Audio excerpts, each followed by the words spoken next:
Assalamualaikum warahmatullahi wabarakatuh. Innal hamdalillah nahmaduhu wa nasta'inuhu may yahdihillahu fala mudhillalah wa may yudlilhu fala hadiyalah. Asyhadu an la ilaha illallah wahdahu la syarikalah wa asyhadu anna Muhammadar Rasulullah sallallahu alaihi wasallam wa ala alihi wa ashabihi amma ba'du. A'udzu billahi minasyaitonir rajim. Bismillahirrahmanirrahim. Wa zallalna, dan memberi naungan kami Allah alaikum atas kamu sekalian al-ghamam pada gumpalan awan. Wa anzalna, dan menurunkan kami Allah alaikum atas kamu sekalian al-manna pada madu, wasalwa, dan burung salwa. Kulu, makanlah kamu sekalian min thayyibati ma razaqnakum, dari baiknya apa-apa razaqnakum yang telah memberi rezeki kami Allah pada kamu sekalian. Maksudnya rezeki yang halal. Wa ma zalamuna, dan tidak menganiaya mereka pada kami. Walakin, akan tetapi, kanu, ada mereka, anfusahum, pada diri mereka, yazlimuna, berbuat aniaya mereka.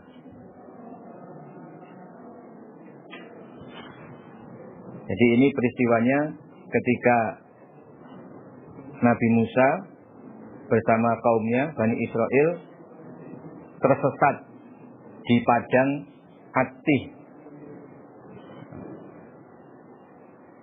Nabi Musa sempat tersesat di padang At-Tih sampai selama 40 tahun.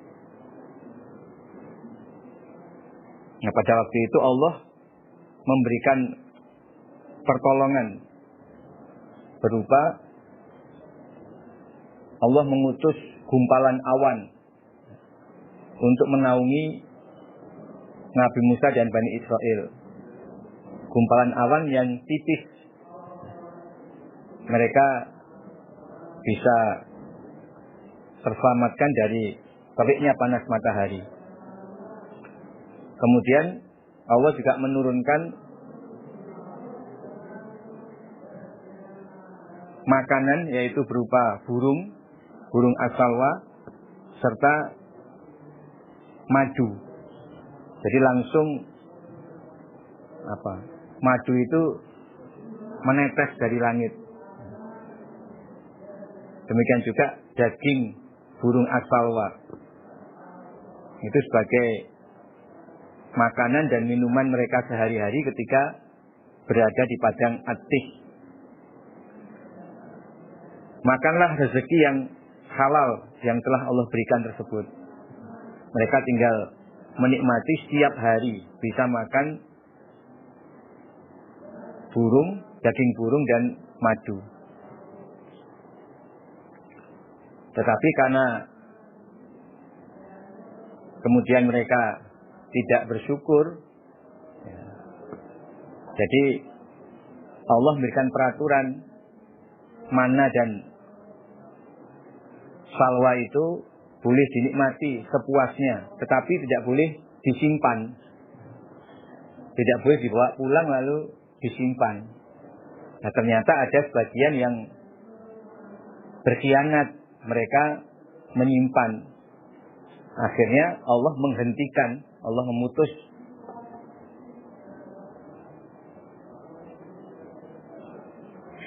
madu dan daging burung itu. Nah, berarti mereka telah berbuat aniaya. Wa idzan, ketika itu kulna, berfirman kami Allah, udkhulu, masuklah kalian hazil qaryah, pada ini desa, yaitu desa Ariha atau Baitul Maqdis. Ini ada dua pendapat. Ada yang mengatakan Baitul Maqdis, ada yang mengatakan desa Ariha. Fakulu maka makanlah kalian minha dari desa. Haitsu syi'tum di mana menghendaki kalian. Rogodan dengan leluasa. Ai aklan rogodan, dengan makan secara leluasa, bebas. Wadkhulu dan masuklah kalian al-baba pada pintu gerbang desa itu. Sujadan dengan sujud, maksudnya sujud penghormatan. Waqulu dan berkatalah kalian ketika masuk sambil sujud penghormatan, lalu mengucapkan hittah. Hittah maksudnya maghfirah, itu pengampunan. Ya Allah, kami mohon pengampunan-Mu, atau kami mohon kepadamu pengampunan. Ya, cukup ucapkan hittah, naghfir, maka akan mengampuni kami Allah. Naghfir, maka akan mengampuni kami Allah lakum bagi kamu sekalian, khotoyakum pada dosa-dosa kamu sekalian. Wa sanazidu dan akan menambah kami Allah al-muhsinin pada orang-orang yang berbuat baik. Dan ceritakan pula ketika kami Allah memerintahkan kepada Bani Israel untuk memasuki suatu desa, yaitu desa Baitul Maqdis atau Ariha. Nah, silahkan masuk desa itu, tapi syaratnya kamu harus masuk dengan sujud. Sujud maksudnya sujud penghormatan, sambil mengucapkan hittah. Jadi waqulu hittah, yang diucapkan kalimat hittah. Maknanya kami mohon pengampunan-Mu. Naghfir lakum khotoyakum. Ini sebagai jawab. Jadi kalau kamu mengucapkan hittah, maka Allah akan mengampuni dosa-dosamu. Nah, kalau sudah masuk di sana, silahkan kamu makan apa saja yang ada di desa itu sepuasnya. Wa sanazidul muhsinin, Allah akan menambah nikmat kepada orang-orang yang berbuat baik. Maksudnya orang-orang yang bersyukur. Fabadala maka menggantikan siapa alazina orang-orang zolamu yang berbuat aniaya mereka. Qaulan pada ucapan. Ghairalazi selain yang kila dikatakan lahum kepada mereka. Fa'anzalna maka menurunkan kami Allah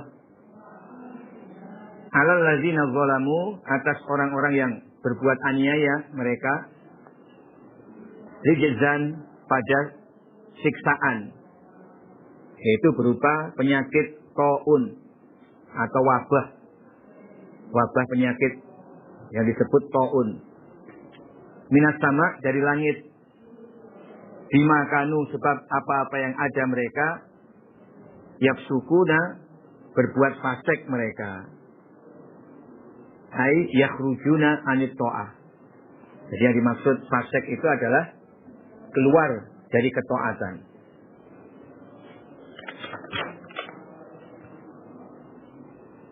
Dan seharusnya orang-orang Bani Israel bersyukur. Tetapi justru mereka berbuat zalim. Mereka mengganti ucapan yang seharusnya diperintahkan kepada mereka dengan ucapan lain. Jadi mereka diperintah untuk mengucapkan hittah, lalu mereka ganti dengan mengucapkan habbatun fi sya'ratin. Habbatun fi sya'ratin atau habbatun fi sya'iratin. Maknanya habbatun biji-bijian, fi sya'ratin di dalam rambut, atau habbatun fi sya'iratin, biji-bijian di dalam gandum syair. Ini adalah kata-kata yang sebenarnya tidak bermakna, hanya untuk pelesetan saja. Ya, mereka diperintah mengucapkan hittah, lalu mereka pelesetkan dengan mengatakan habbah fi sya'irah, yang artinya hanya sekedar biji gandum. Apa hubungannya? Seharusnya mereka mengucapkan hittah, mohon pengampunan kepada Allah. Nah, kemudian mereka yang diperintah berjalan lalu memberikan penghormatan ketika masuk pintu gerbang desa, mereka justru merubahnya dengan berjalan ngesot atau berjalan di atas pantat. Jadi mereka masuk pintu gerbang desa dengan mengucapkan habbah fi sya'irah dengan cara ngesot. Berarti mereka sudah berbuat aniaya.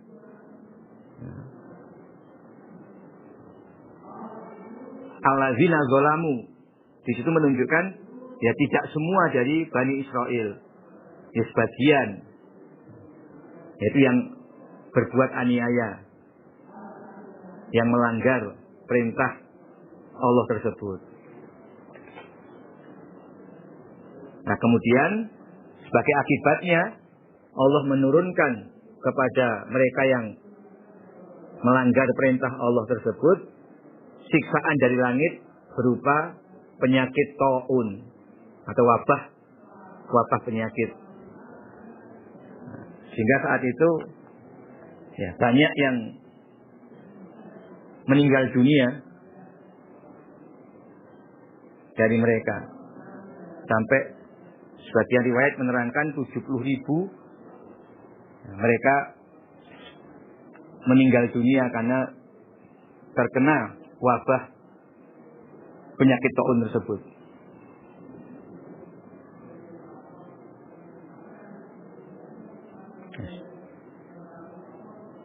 Di dalam satu saat mati sab'una alfan, 70 orang, 1000 orang. Al-aqal atau lebih sedikit dari itu. Wa idzan ketika itu istasqa, minta minum siapa Musa, Nabi Musa, atau memintakan minum siapa Nabi Musa liqaumihi untuk kaumnya. Jadi setelah mereka makan manna wa salwa, lalu mereka merasa kehausan. Ini kembali ceritanya ketika di padang Atik. Karena kehausan mereka mendatangi Nabi Musa, mohon kepada Nabi Musa untuk berdoa kepada Allah agar Allah menumbuhkan mata air di padang Atik tersebut untuk minum. Kemudian Allah berdoa, kemudian Nabi Musa berdoa kepada Allah memintakan minum bagi kaumnya. Fakulna, maka berfirman kami Allah kepada Nabi Musa yang berdoa memintakan minum untuk kaumnya. Idrib, memukulkanlah engkau Musa diasoka dengan tongkatmu al-hajaro pada batu. Fanfajarat, maka mengalir minhu dari batu apa? Isnata asrota ainan, 12 mata air. Qad alima, sungguh mengetahui siapa kulu unas, tiap-tiap manusia masrobaum pada tempat minum mereka. Kulu makanlah kalian. Wasrobu dan minumlah kalian. Ini rizkilah dari rezeki Allah. Yaitu manna wa salwa.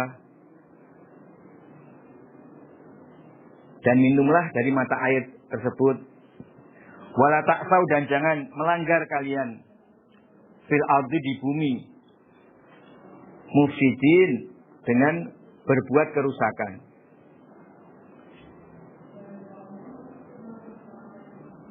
Nah, Allah kemudian berfirman kepada Nabi Musa. Wahai Musa, pukulkanlah tongkatmu pada batu ini. Dia ada sebuah batu. Batu ini punya sejarah sebenarnya. Yaitu pernah suatu ketika Nabi Musa mandi di kolam dalam keadaan tidak memakai pakaian. Karena pakaian Nabi Musa Nabi letakkan di atas batu ini. Lalu setelah selesai mandi, ternyata batu ini bisa berlari membawa pakaian Nabi Musa, sehingga terpaksa Nabi Musa harus mengejar-ngejar batu itu sampai melewati perkumpulannya Bani Israel. Jadi Nabi Musa ya kalau mandi dalam keadaan tidak berpakaian itu sendiri, mencari tempat sepi sendiri. Itu tidak apa-apa. Nah, hanya saat itu batu ini ternyata menggelundung atau seperti berjalan begitu membawa pakaian Nabi Musa sampai Nabi Musa dilihat oleh kalangan sebagian Bani Israel dalam keadaan tidak berpakaian. Nah, ternyata kejadian itu ada hikmahnya. Sebab sebelumnya orang-orang Bani Israel ini punya kebiasaan mandi bareng dalam keadaan telanjang. Sedangkan Nabi Musa tidak mau. Kalau mandi selalu menyendiri. Nah, kemudian berkembang isu di kalangan Bani Israel bahwa Nabi Musa ini ada cacatnya ini, sehingga tidak berani mandi bersama. Nah, mereka katakan Nabi Musa ini mungkin hernia. Dia malu mandi bareng-bareng kita. Nah, dengan mereka menyaksikan Nabi Musa dalam keadaan tidak berpakaian, mereka melihat ternyata Nabi Musa tidak cacat, tidak sakit. Jadi dugaan mereka keliru. Dan setelah itu batu ini berhenti, sempat berhenti. Terus Nabi Musa baru mengambil pakaiannya. Yaitu kisah lain, kisah lain. Maksudnya ya batu yang pernah membawa lari pakaian Nabi Musa itulah yang kemudian oleh Allah diperintahkan kepada Nabi Musa untuk memukul batu ini sehingga batu tersebut mengeluarkan 12 mata air. Jadi Nabi Musa memukul ini bukan karena marah kepada batu atas peristiwa tadi. Ini lain peristiwa. Hanya kebetulan ini batu yang sama. Jadi pada waktu Nabi Musa marah juga memukul. Tapi itu lain peristiwa sebelumnya. Nah, kemudian batu itu yang juga ditunjuk oleh Allah untuk dipukul oleh Nabi Musa dengan tongkatnya. Sehingga keluarlah 12 mata air dari batu tersebut. Nah, jumlah 12 ini sesuai dengan jumlah golongan atau jumlah kelompok yang ada dalam pengikut Nabi Musa. Jadi Nabi Musa itu membagi pengikutnya menjadi 12 grup atau 12 kelompok. Tiap-tiap kelompok ada imamnya.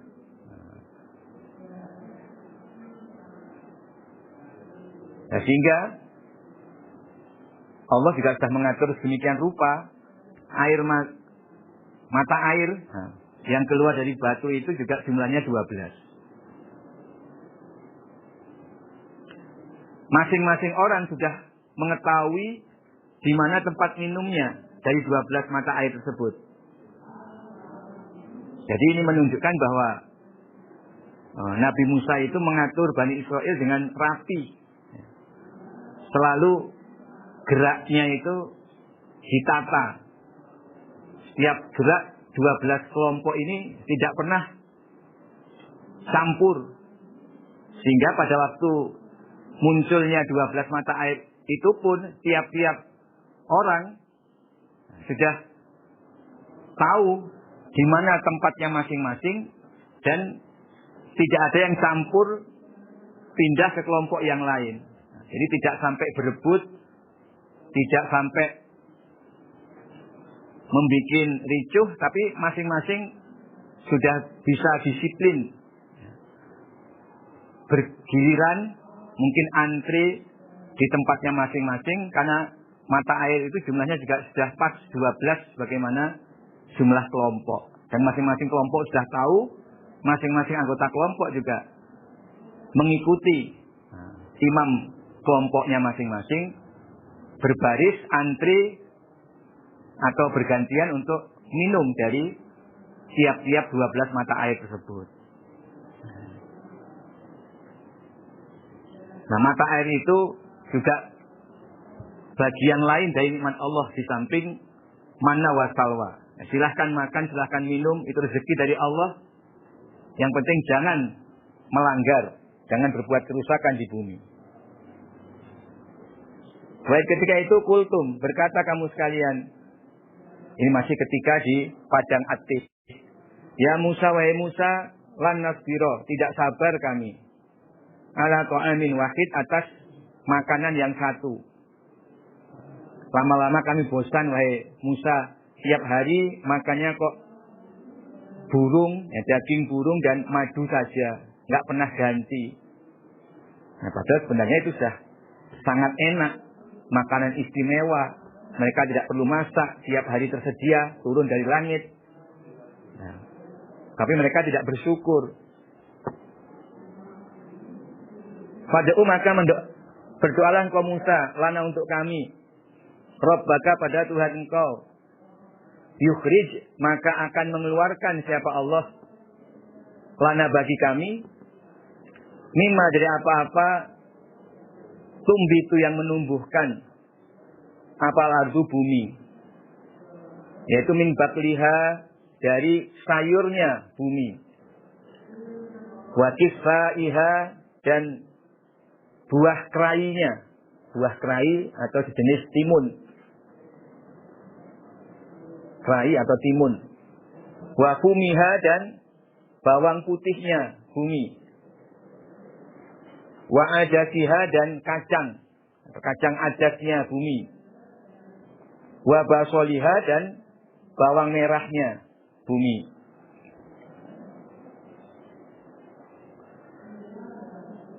Ya Musa, kami tidak sabar lagi. Kami bosan makan hanya satu macam makanan. Doakan kepada Tuhanmu agar Allah memberikan kepada kami makanan dari tanaman-tanaman yang tumbuh di bumi, yaitu sayur-mayur atau timun, jenis timun, kerai, juga bawang putih, kacang, dan bawang merah. Kami sudah sangat ingin makan sayur-sayuran. Qala Nabi Musa, atas tabdiluna, adakah menggantikan kalian? Adakah akan menggantikan kalian? Allazi, pada yang. Huwa, dia. Allazi, adna, lebih jelek. Atau lebih hina. Billadzi dengan yang huwa adapun alladzi yang kedua ini khairun lebih baik. Apakah kalian akan menggantikan makanan yang lebih jelek dengan makanan yang lebih baik, yaitu manna wasalwa. Jadi maksudnya kamu selama ini sudah diberi makanan yang enak, yang lebih baik, manna wasalwa. Apakah makanan yang lebih baik itu akan kamu tukarkan dengan yang lebih jelek atau yang lebih rendah nilainya, yaitu sayur-sayuran, timun, bawang putih, kacang, bawang merah. Dikatakan adna lebih rendah nilainya karena mudah didapatkan. Jadi kalau kamu minta makanan sayur-sayuran, timun, bawang, kacang, itu makanan di mana-mana ada. Maka dikatakan adna. Kalau itu permintaanmu, ya mudah, karena itu makanan di mana-mana ada. Jadi umpama di harga itu murah. Padahal kamu tiap hari diberi daging, burung, madu, itu jauh nilainya lebih mahal. Dan kamu dapatkan sudah siap saji. Nah ini kalau kamu dapat sayuran masih harus kamu olah lagi dan kamu bisa cari di mana-mana. Masa kamu akan menukarkan sesuatu yang berharga dengan makanan yang nilainya lebih rendah, yang gampang didapatkan. Ihbitu, turunlah kalian Misron pada suatu kota. Misron ini bukan Mesir ya, tapi suatu kota. Kota apa saja. Fa'inalaku maka sesungguhnya bagi kalian apa-apa sa'altum yang minta kalian. Kalau kamu ingin makan sayuran, ya sudah, datangi saja suatu kota, kota apa saja, di sana akan ada. Tiap kota itu ada sayuran-sayuran. Ini nggak usah harus datang ke kota tertentu, gampang dicari itu.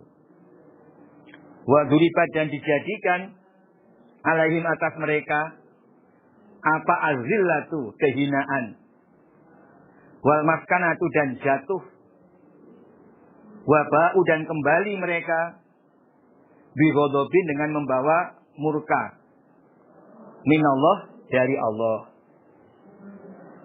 Zalika demikian itu mereka diberi kehinaan atau duribat alaihi muzillah wal maskanah, mereka diberi kehinaan dan keadaan yang jatuh bi anahum sebab sesungguhnya mereka kanu telah ada mereka yakfuruna selalu mengkufuri mereka.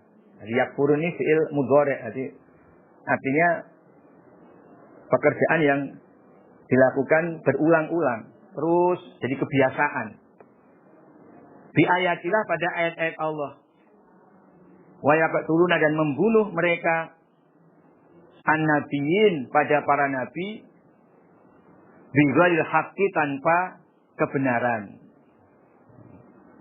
Zalika demikian itu bima asau sebab apa-apa yang menentang mereka atau melanggar mereka. Wa kanu dan ada mereka ya'taduna melewati batas atau melanggar mereka.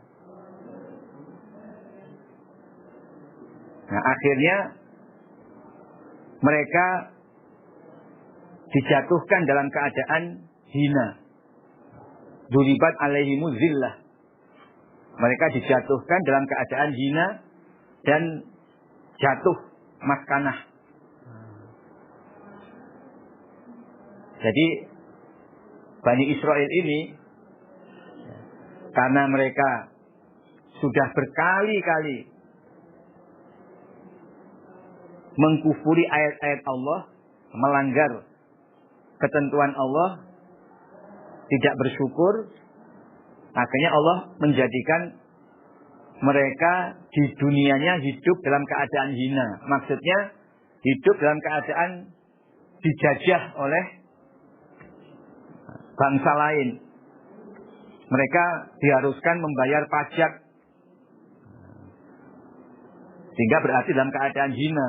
Walaupun mungkin sebagian dari mereka ada orang-orang yang kaya, tapi mereka kedudukannya hina sebab harus membayar pajak. Mereka dalam penguasaan bangsa lain. Ya, di antaranya yang sempat menguasai mereka pada zaman Nabi Daud itu Raja Jalut. Kemudian menjelang Nabi Isa itu ada Raja Bukhtanasor. Itu raja-raja yang menjajah kepada Bani Israel pada zaman mereka.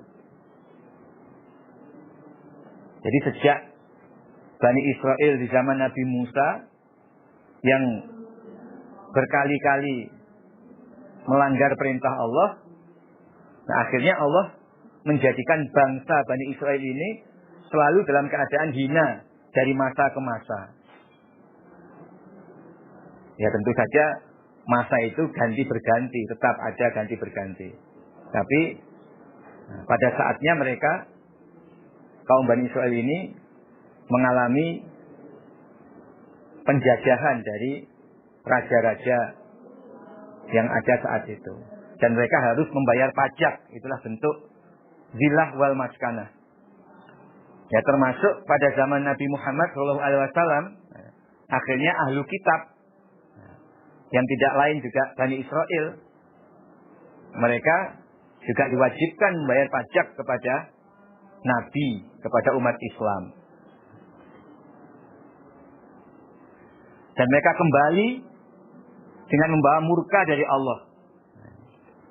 Jadi ya di dunianya mereka sudah dimurkai oleh Allah. Itulah Yahudi yang asalnya dari keturunan Bani Israel.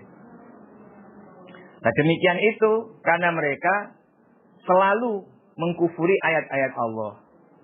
Yakfuruna bi ayatillah. Dan mereka juga membunuh para nabi tanpa alasan yang dibenarkan. Jadi pembunuhan itu bisa dibenarkan kalau ada kisos umpama. Tanpa alasan yang dibenarkan mereka membunuh para nabi, di antaranya Nabi Yahya, Nabi Zakaria, dan masih banyak nabi-nabi lain yang tidak disebutkan nama-namanya.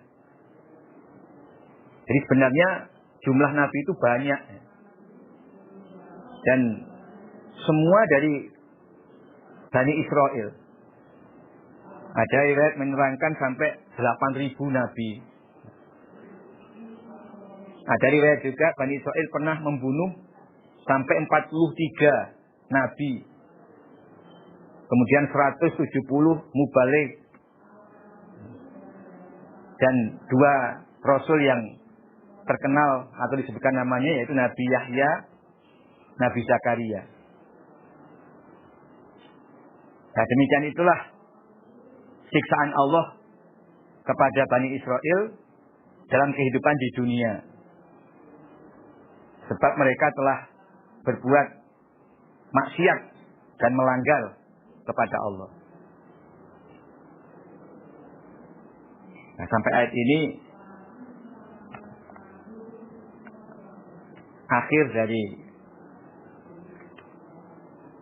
cerita tentang Bani Israel ya, sejak zaman Nabi Musa yang sering kali melanggar perintah-perintah Allah. Dan sebenarnya Allah juga sudah selalu memberi kesempatan taubat kepada mereka, dan Allah mengampuni setiap kesalahan-kesalahan mereka, tetapi ternyata mereka juga masih selalu mengulang-ulang kembali.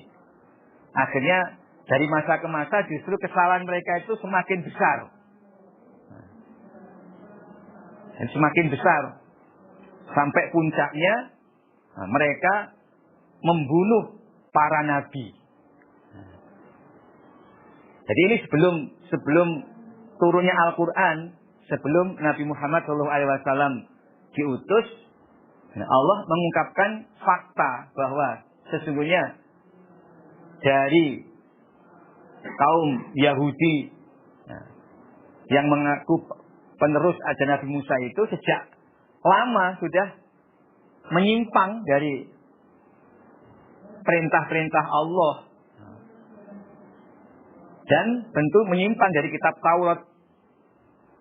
Nah, di sini Allah sudah membongkar semua kekejian-kekejian dari nenek moyang bangsa Yahudi yang hidup pada zaman Rasulullah SAW, yang mereka tidak mau masuk Islam. Nah, sebenarnya Allah mengingatkan banyak nikmat, tapi juga banyak pelanggaran. Dan puncaknya mereka sampai membunuh para nabi, sehingga puncaknya pun Allah juga menjatuhkan mereka dalam kehidupan di dunia karena Allah murka pada kaum Yahudi ini.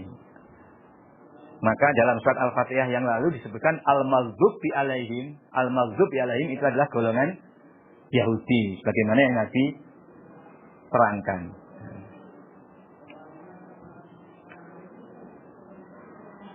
Innallazina amanu. Ini ganti tema. Innallazina amanu, semuanya orang-orang yang beriman. Wallazina hadu, dan orang-orang yang Yahudi mereka. Wan nasoro, dan Nasrani mereka. Wan nasoro, dan orang-orang Nasrani. Wasobiin, dan orang-orang sobiin. Sobiin ini sempalan dari golongan Yahudi atau Nasrani. Sebagian riwayat menerangkan mereka ini membaca kitab Zabur. Tapi syariatnya ya mengikuti Yahudi atau Nasrani. Man, barang siapa aman yang iman bila kepada Allah wal yaumil akhir, dan hari akhir, wa amila, dan beramal siapa orang solihan pada kebaikan, yaitu mengamalkan syariat yang sudah Allah tentukan dalam kitab suci masing-masing umat. Falahu, maka bagi mereka ajruhum, pahala mereka, inda rabbihim, di sisi Tuhan mereka. Wala khaufun, dan tidak ada kekhawatiran, alaihim, atas mereka. Wala hum, dan tidak ada mereka yahzanuna, susah mereka. Ini nanti pada hari kiamat atau di akhirat. Sesungguhnya orang-orang yang beriman, yaitu orang Islam dan orang-orang Yahudi, pengamal kitab Taurat, pengikut Nabi Musa alaihissalam, dan orang Nasrani, pengamal kitab Injil, pengikut Nabi Isa alaihissalam, wasobiin, ini satu kelompok pecahan dari Yahudi atau Nasrani. Mereka membaca kitab Zabur. Jadi kalau kitab Zabur itu diturunkan kepada Nabi Daud alaihissalam. Kitab Zabur bukan merupakan kitab yang berisi syariat. Kitab suci Zabur itu isinya adalah kalimat-kalimat tasbih, kalimat-kalimat pujian kepada Allah. Tidak berisi syariat. Sehingga ketika zaman Nabi Daud, syariat yang berlaku tetap syariat yang ada pada kitab suci Taurat. Atau ketika mereka menjumpai zaman Nabi Isa, berarti syariat yang berlaku adalah kitab Injil. Itu golongan sobiin. Siapa saja dari orang Islam Yahudi, Nasrani maupun Sabi'in yang iman kepada Allah, iman kepada hari akhir, dan mengamalkan syariat yang berlaku sesuai kitab suci masing-masing pada zamannya, falahum ajruhum inda rabbihim, maka mereka akan mendapatkan pahala di sisi Tuhan mereka, sehingga mereka tidak akan merasakan kekhawatiran dan susah pada hari kiamat. Mulai di padang mahsyar, ketika hari pembalasan, mereka sudah tidak khawatir dan tidak susah. Akhirnya mereka masuk surga mendapatkan pahala dari Allah.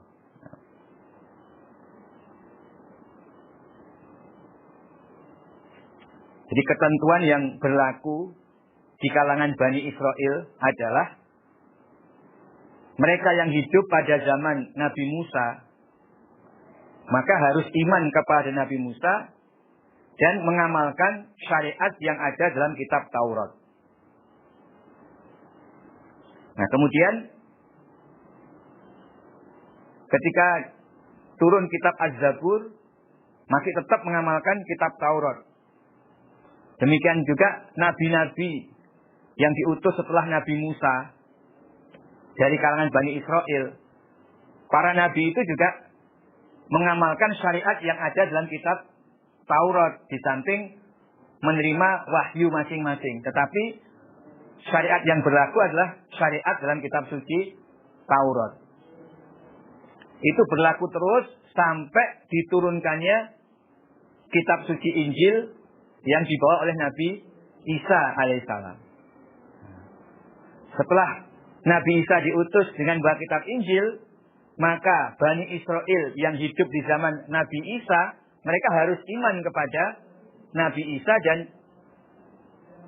iman kepada kitab Injil, kemudian menjalankan syariat dalam kitab Injil. Mereka tidak boleh menjalankan syariat yang ada dalam kitab Taurat. Itu ketentuannya. Sampai kemudian diutusnya Nabi Muhammad SAW dengan diturunkannya kitab suci Al-Quran. Maka mereka yang sebelumnya mengamalkan kitab Injil maupun kitab Taurat, setelah diturunkannya Al-Quran dan diutusnya Nabi Muhammad SAW, mereka harus iman kepada Nabi Muhammad dan Al-Quran. Dan mereka masuk dalam agama Islam. Jadi ayat ini menjelaskan bahwa innalladzina amanu, di sini yang dimaksud orang Islam. Nah, Allah menyebut orang Islam ini sebagai orang iman. Ya. Karena mereka lah yang benar-benar iman. Khususnya pada Nabi Muhammad dan kitab suci Al-Quran. Dan orang-orang Yahudi, orang Nasrani, orang Sabi'in, siapa saja yang iman dari kalangan mereka dan beramal sesuai syariat. Maksudnya, ya walaupun mereka itu pengikut Nabi Musa, ya, tetapi ketika di zaman Nabi Muhammad, mereka harus iman kepada Allah, hari akhir, dan mengamalkan syariat berdasarkan Al-Quran, bukan lagi Taurat. Demikian juga yang Nasrani, bukan lagi Injil. Itu bagi mereka yang hidup pada zaman Nabi Muhammad. Atau ayat ini menerangkan ya, yang Yahudi yang hidup pada zaman Nabi Musa sampai Nabi Isa. Nah, mereka beriman, berarti mengamalkan kitab Taurat. Yang hidup di zaman Nabi Isa berarti mengamalkan kitab Injil. Sampai yang hidup zaman Nabi Muhammad, mereka harus mengamalkan Al-Quran. Demikian juga yang Sabi'in. Selama mereka iman dan mengamalkan syariat sesuai ketentuan kitab suci pada zaman mereka, mereka semua mendapatkan pahala surga dari Allah.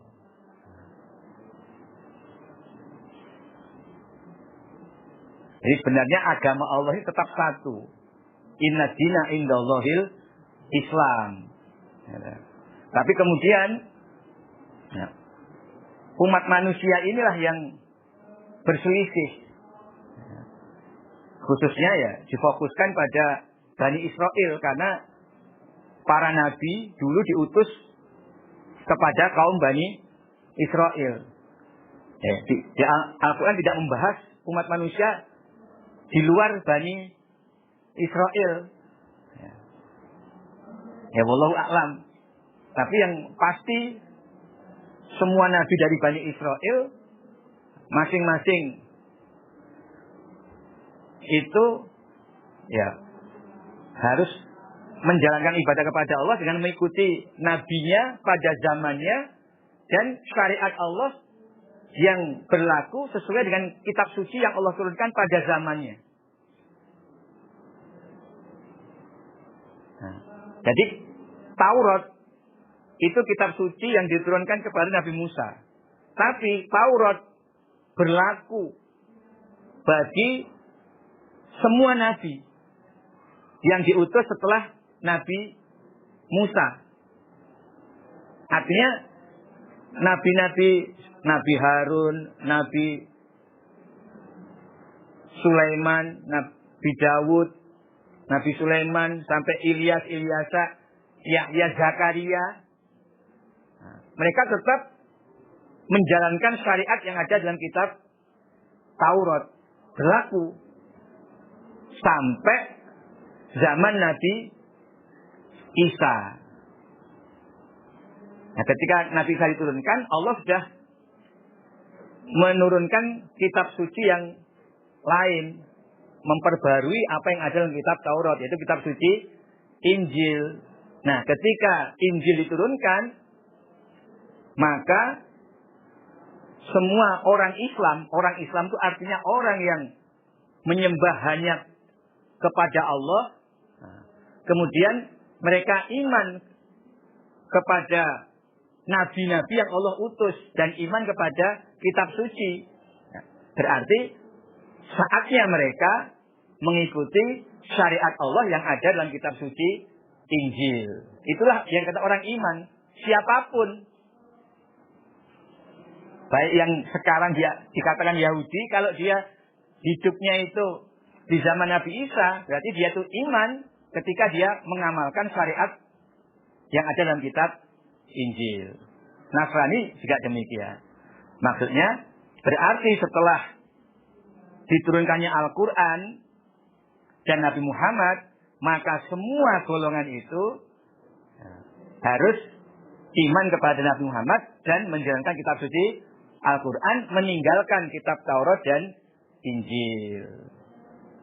Maka di sini yang disebut alladzina amanu ini maksudnya golongan orang Islam.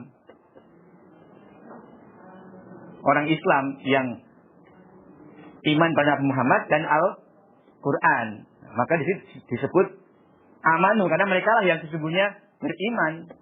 Nah, sedangkan hadu, Nasoro, Sobiin sebenarnya untuk menampung.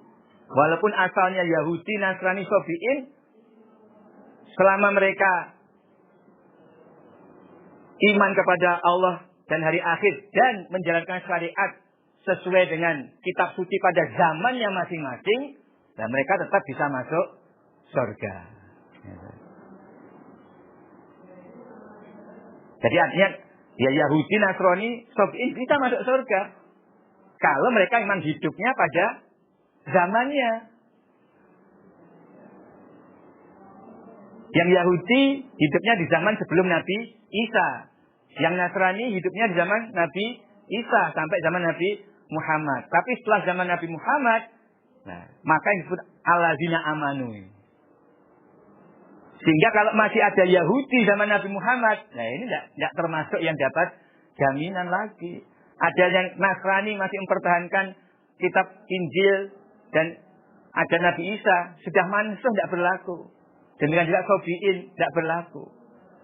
Nah, di sini hanya ditegak Allah menyatakan yang iman saja, iman di hari Allah dan hari akhir dan amila sholihan. Maksudnya amila sholihan itu melaksanakan syariat berdasar kitab suci pada zamannya. Itu yang dijamin mendapatkan surga dan akan selamat dari siksaan di hari kiamat.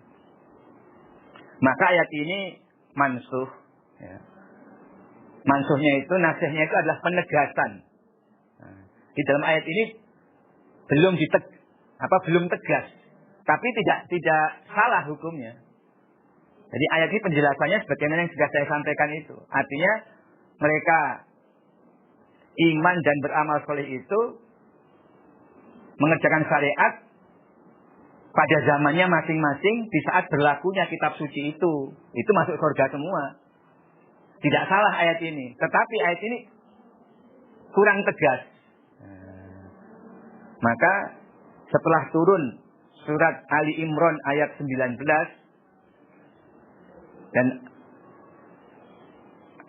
85, wa may yabtaghi ghayra islami dina falyuqbal minhu wa huwa fil akhirati minal khasirin. Barang siapa yang mencari Islam sebagai agama, maka dia akan rugi dan tidak diterima amalnya, dan dia tergolong orang yang rugi. Jadi ayat itu tegas bahwa semua harus menjalankan agama Islam.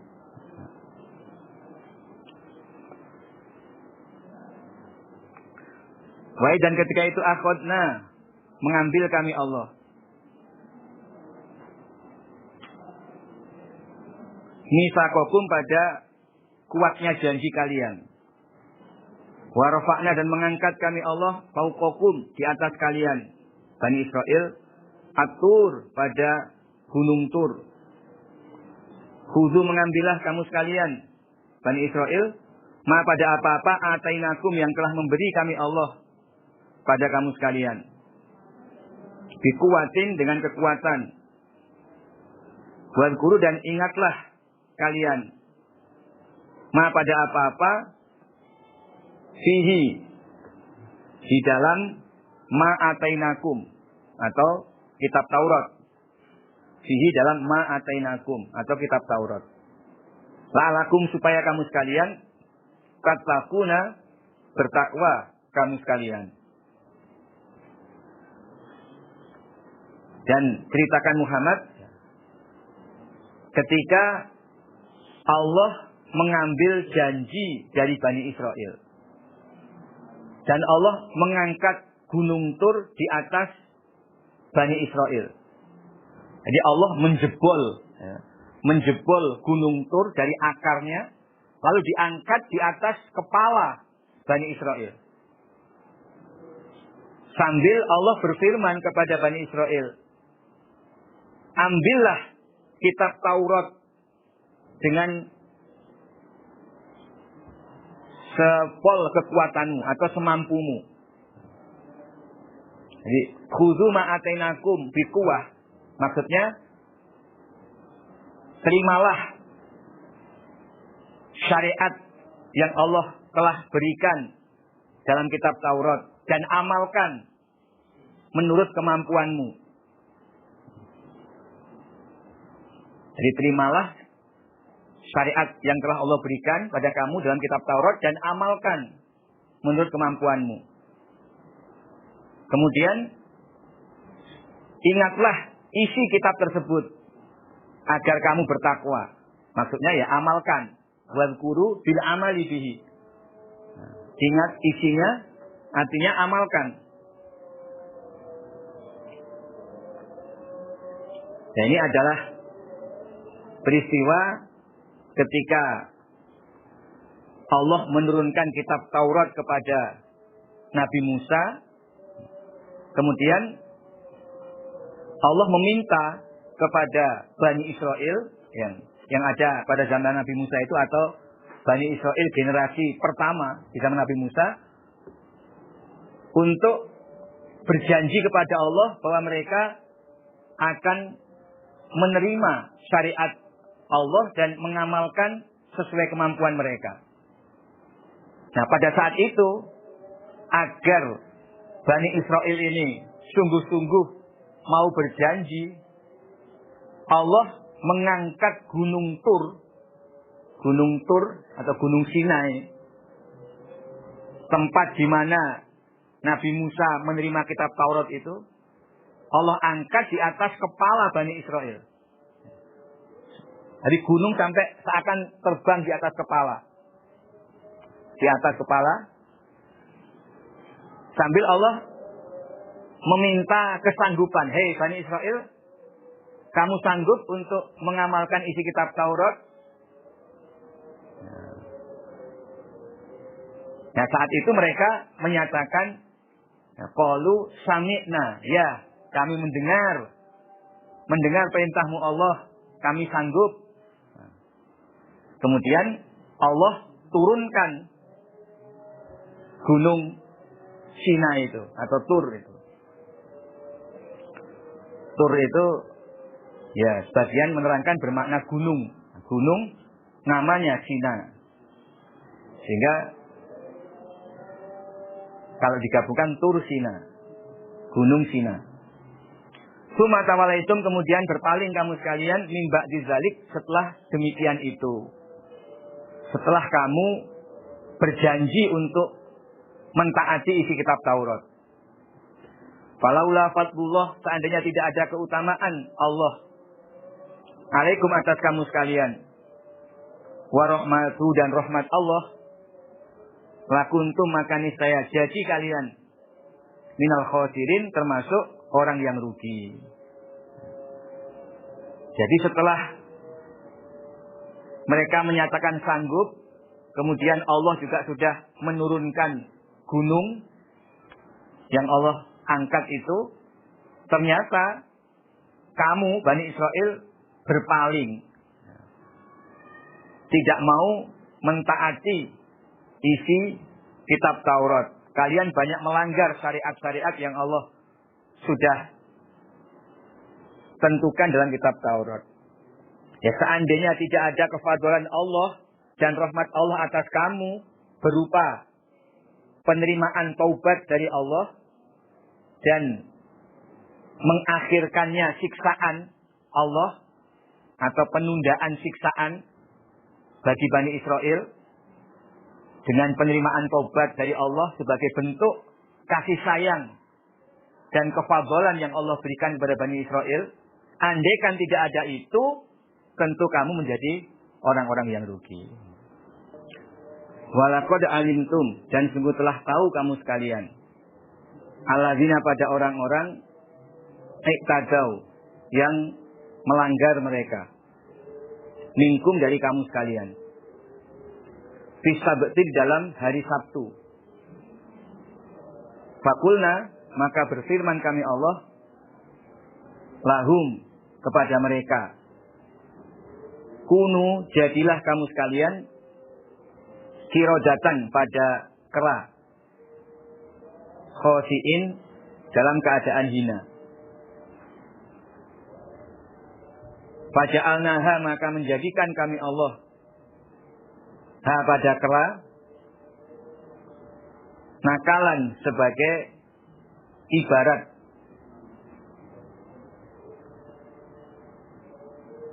lima pada apa-apa baina yadaiha, di depannya kera atau siksaan kera itu, wa ma khalfaha, dan apa-apa setelah siksaan berupa kera, wa mau'izatan, dan sebagai nasihat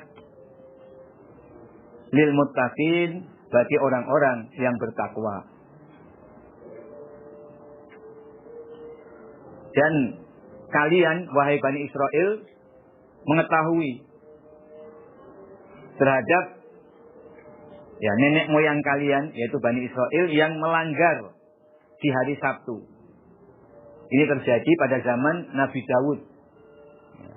Bani Israel yang hidup di zaman Nabi Daud, mereka melanggar di hari Sabtu.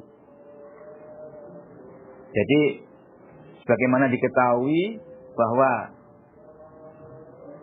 hari ibadah di antara 7 hari yang ada, yang ditetapkan bagi pengikut Nabi Musa atau yang mengamalkan ajaran dalam kitab Taurat, itu adalah hari Sabtu. termasuk sampai zaman Nabi Dawud, ini juga masih berlaku. Umat Islam hari Jumat, kemudian Yahudi hari Sabtu, Nasrani hari Ahad atau hari Minggu. Nah, pada zaman Nabi Daud, setiap hari Sabtu itu kebetulan ikan-ikan banyak yang mengapung di sungai atau di kolam-kolam mereka. Di sungai-sungai itu banyak mengapung. Sedangkan sebagian besar dari mereka penghidupannya adalah mencari ikan, menjaring ikan tersebut. Ya, seharusnya mereka dilarang untuk menangkap ikan di hari Sabtu. Mereka harus melaksanakan kewajiban ibadah. Nah, tetapi mereka melanggar.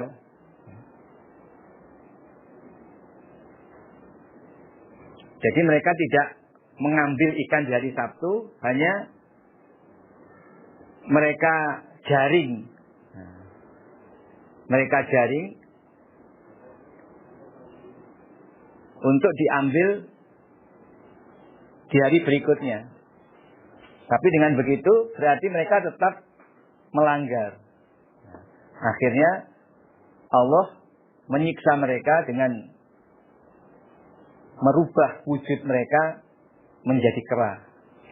Jadi orang-orang yang meninggalkan ibadah hari Sabtu untuk menjaring ikan-ikan itu, akhirnya semua berubah menjadi kera. Mereka ini adalah penduduk desa Ailah. Nah, siksaan kera itu sebagai ibarat atau pelajaran untuk umat yang ada di zaman mereka. Lima baina yadaiha itu maksudnya umat yang ada di zaman mereka. Dan umat setelah mereka, wa ma khalfaha. Dan itu sebagai nasihat bagi orang-orang yang bertakwa. Alhamdulillah, jazakumullahu khairan. Assalamualaikum warahmatullahi wabarakatuh.